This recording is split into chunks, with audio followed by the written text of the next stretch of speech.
देखिए बच्चों, आज हम डिफरेंशिएशन पढ़ेंगे। डिफरेंशिएशन टॉपिक वैसे तो मैथमेटिक्स का है, लेकिन डिफरेंशिएशन का यूज़ फिजिक्स पढ़ने में भी होता है। तो फिजिक्स पढ़ने के लिए डिफरेंशिएशन करना पड़ेगा। डिफरेंशिएशन करने के लिए कुछ फार्मूला आपको याद होने चाहिए।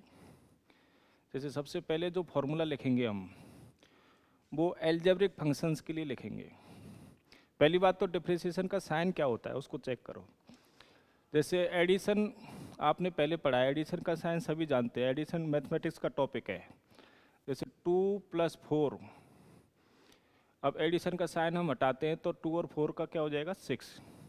तो ये साइन सभी जानते हैं, ये मैथमेटिक्स का एडिशन का साइन है। वैसे डिफरेंशिएशन का साइन भी आपको पता होना चाहिए। तो जैसे डिफरेंशिएशन का साइन होता है d/dx, इसको बोलते हैं sign of differentiation. Sign of differentiation with respect to x,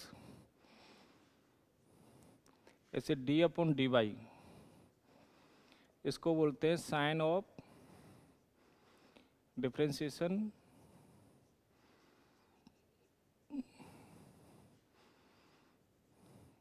with respect to y। d/dz को बोलेंगे sign of differentiation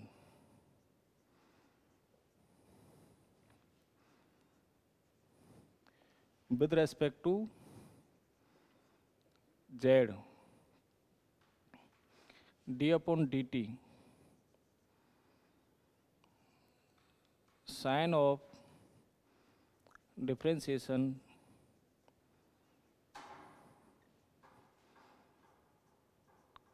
with respect to t।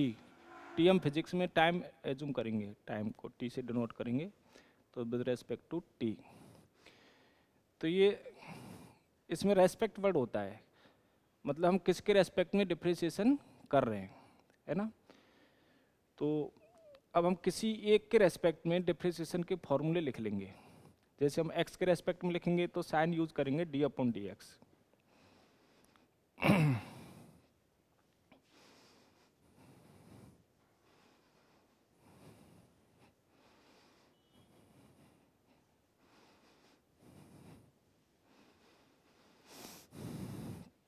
जैसे नंबर 1 फॉर्मूला है डिफरेंशिएशन का d/dx, और जिसका डिफरेंशिएशन करना होता है उसको इस साइन के आगे लिखते हैं। जैसे x की पावर n का करना है। अब जैसे अभी प्लस गायब हुआ था तो 2 और 4 का क्या हो गया था 6।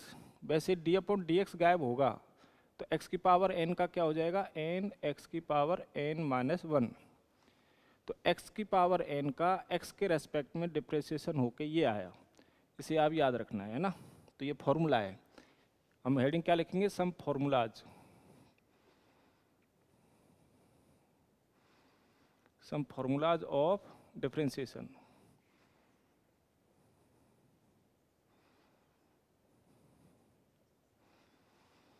तो ये पहला फॉर्मूला है ना। हम अपने मैथमेटिक्स में 4 टाइप के फंक्शन होते हैं, algebraic function, trigonometric function, exponential function और लॉगरिथम फंक्शन। तो पहले हम एल्जेब्रिक फंक्शंस के लिए फॉर्मूला लिख रहे हैं, है ना। तो जैसे x² है तो ये एल्जेब्रिक फंक्शन है, x³ है एल्जेब्रिक फंक्शन है, यहाँ x की पावर n है तो n आगे n-1। इस फॉर्मूले पर बेस्ड एग्जाम्पल देखिए। जैसे एग्जाम्पल 1, तो d/dx, x की पावर 4 है जैसे, तो n की जगह पे 4 हो गया तो n आगे n-1, तो 4 आगे हो गया 4-1। 4-1 कितना हो जाएगा 3। ऐसे एग्जाम्पल 2, d/dx, x² है जैसे, तो x² का क्या हो जाएगा 2 आगे 2-1, फिर 2x की पावर 2-1 कितना 1, पावर 1 को लिखते नहीं है इसलिए 2x, तो x² का differentiation 2x। Example 3, d/dx, x की पावर 1 है या x है मान लेते हैं, तो कुछ नहीं है पावर तो कितना 1, तो 1 आगे फिर 1 माइनस 1, 1 x की पावर 0, फिर 1 किसी की भी पावर 0 हो जाती है तो वैल्यू 1 हो जाती है, तो 1 इंटू 1, 1 इंटू 1, 1 हो गया। तो x का x के रेस्पेक्ट में डिप्रिसिएशन 1। एग्जाम्पल 4, जैसे x के बजाय ओनली 1 है, तो 1 एक नंबर है जिसे कांस्टेंट कहते हैं, किसी भी नंबर को कांस्टेंट कहा जाता है ना, तो कांस्टेंट का डिप्रिसिएशन 0। जैसे 2 कोई नंबर है तो इसका भी 0, कोई भी नंबर है उसका 0 होता है, उस नंबर को कांस्टेंट बोला जाता है। तो जैसे 3 है 0 होगा, है ना, कोई भी नंबर उसका डिप्रिसिएशन 0। इसको ऐसे भी लिख सकते हैं, d/dx ऑफ एनी कांस्टेंट। इन नंबरों को क्या बोला जाता है, कांस्टेंट। कांस्टेंट को किससे डिनोट कर रहे हैं, c से, या पूरा लिख दो कांस्टेंट, नियतांक, है ना। तो किसी भी नियतांक का, किसी भी कांस्टेंट का 0 होता है ना। उसको फॉर्मूला की फॉर्म में भी लिख सकते हो। और number 2 formula, d/dx of any constant 0। Constant का पहला क्या है, c, तो ऐसे भी लिख सकते हो, d/dx of c equal to 0। अच्छा, थर्ड फॉर्मूला देखिए, d/dx, कांस्टेंट और x की पावर n भी है साथ में, मल्टीप्लाई में, तो इसका क्या होगा, c जो कांस्टेंट है, अब इसका c का 0 नहीं होगा, क्योंकि यहाँ तो अकेला था c, इसके साथ में x नहीं था, तब तो ये कांस्टेंट मान के इसको 0 हो गया। लेकिन अब इस c का क्या होगा, इस c का होता है, c को बाहर ले लेते हैं, d/dx के साइन से बाहर ले लेते हैं, तो c d/dx x की पावर n। अब यहाँ पर ये कौन सा फॉर्मूला यूज होगा, ये तो यही बन गया फर्स्ट वाला, d/dx x की पावर n क्या बन गया, n x की पावर n माइनस 1, तो c ये बन गया n x की पावर n माइनस 1। अब इस पर बेस्ड एग्जाम्पल, थर्ड फॉर्मूले पर बेस्ड, इस पर बेस्ड हो जाएगा d/dx, जैसे c की वैल्यू 5 है सपोज करते हैं, x n की वैल्यू 10 लिख लो चलो,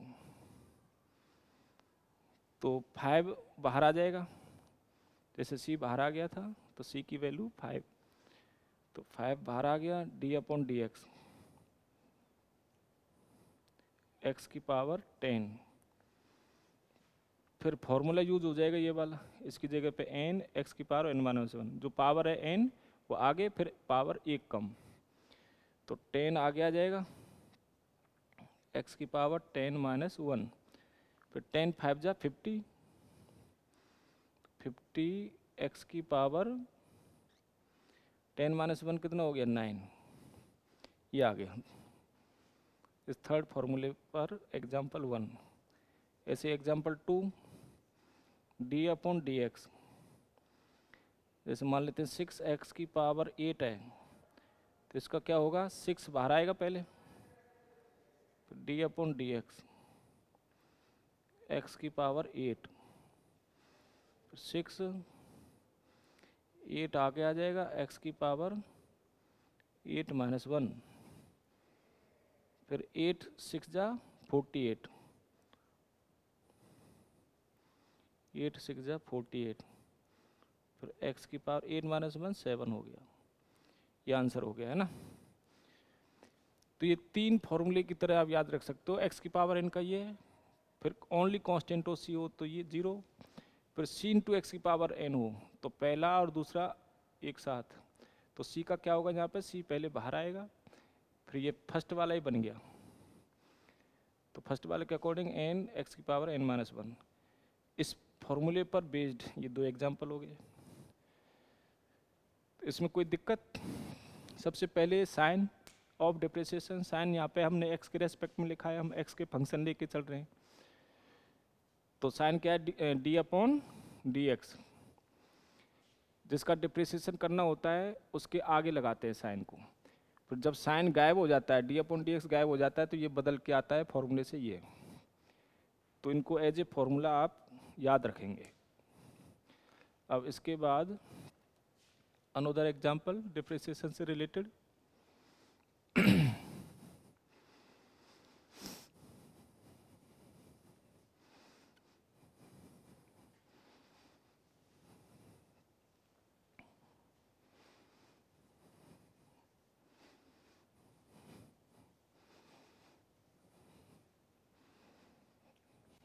जैसे एग्जाम्पल 1, आपको क्वेश्चन में दिया हुआ है if y is equal to x की पावर 9 प्लस 5 एक्स की पावर 6 प्लस 10, ये y इक्वल टू दिया हुआ है आपके लिए। अब से आपसे पूछा गया है find d upon D x of y, d upon D x of y, d Y upon D x कह दो। तो d Y upon D x is equal to question, हमें d Y upon D x की value find करनी है। तो इसके solution के लिए देखिए, इसका सॉल्यूशन कैसे करेंगे देखो। जो गिवन है उसको लेके चलेंगे। क्या गिवन है, y इजकल टू एक्स की पावर 9 प्लस 10। तो D upon D x both side लगा दो आप, लेफ्ट में डी अपॉन डी एक्स लगा दिया तो राइट में भी डी अपॉन डी एक्स लगा देंगे।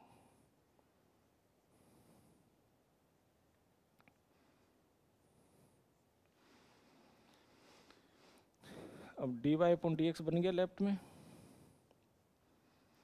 तो राइट में क्या बनेगा, इस डी अपॉन डी एक्स को अंदर ले जाऊं तो तीनों में मल्टीप्लाई हो जाएगा।